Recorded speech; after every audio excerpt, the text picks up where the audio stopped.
The rain beat a steady rhythm against the glass of our penthouse apartment overlooking the glowing Chicago skyline, and the atmosphere inside was just as heavy with unsaid words as we stood in the kitchen. My wife Sarah was holding an expensive crystal vase that we had received for our wedding 3 years ago, and her eyes were filled with a cold, calculating anger that I had never seen before. We had been arguing about our pending divorce, and she was determined to take everything I owned, including the business I had built from the ground up over a decade of hard work. She looked at me with a smirk that chilled me to the bone and whispered that she would make sure I ended up with nothing before raising the heavy vase high above her head. Without a single second of hesitation, she slammed the crystal vase directly into her own left shoulder and screamed in pain as the glass shattered into 1,000 glittering pieces across the hardwood floor. I took a step back in sheer shock as she fell to her knees and began to deliberately scratch at her own neck with a sharp piece of the broken glass until thin lines of crimson blood started to pool on her collarbone. She looked up at me with tears streaming down her face and a terrifying smile as she grabbed her phone from the counter and dialed 911 with trembling fingers. She told the dispatcher in a breathless, sobbing voice that her husband had lost his mind and was actively attacking her in our home, and that she was bleeding and feared for her life. I stood completely frozen in place as she gave our address and hung up the phone before looking at me and saying that my life was officially over. She sat there on the floor amidst the broken glass, sobbing hysterically to make sure her voice was cracked and strained for when the authorities arrived.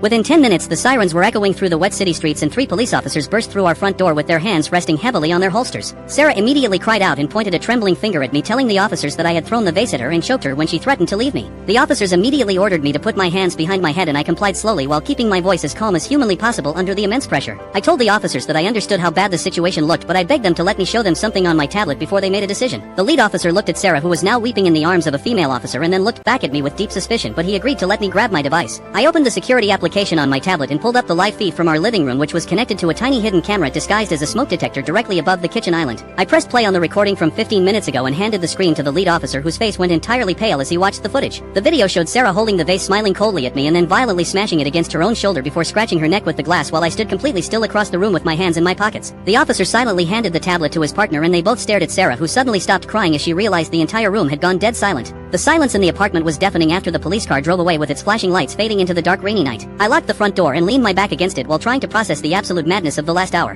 My phone suddenly buzzed in my pocket, and a cold shiver ran down my spine when I saw a notification from my security app. It was a motion alert from the master bedroom upstairs, which was strange because Sarah was gone and I was the only person left in the penthouse. I slowly opened the live camera feed on my screen and held my breath as I watched a shadow move across our bedroom. A tall man wearing a dark hoodie was searching through my office desk where I kept the physical deeds to my business and my personal vault keys. I realized with absolute horror that Sarah had not planned this frame job alone, and her accomplice was still inside my home trying to finish the theft. I grabbed a heavy metal flashlight from the kitchen drawer and began to climb the stairs silently while keeping my eyes glued to the phone screen. The man in the hoodie was now trying to guess the combination to my wall safe using a small electronic device he had plugged into the keypad. I reached the top of the stairs and stood in the shadows of the hallway watching him struggle with the lock before I decided to make my move. I stepped into the bedroom and flipped the light switch on, causing the intruder to jump back in shock as he spun around to face me. He pulled a folding knife from his pocket, but before he could advance I showed him my phone displaying the live recording. I told him that the police were already on their way back because I had pressed the silent panic button.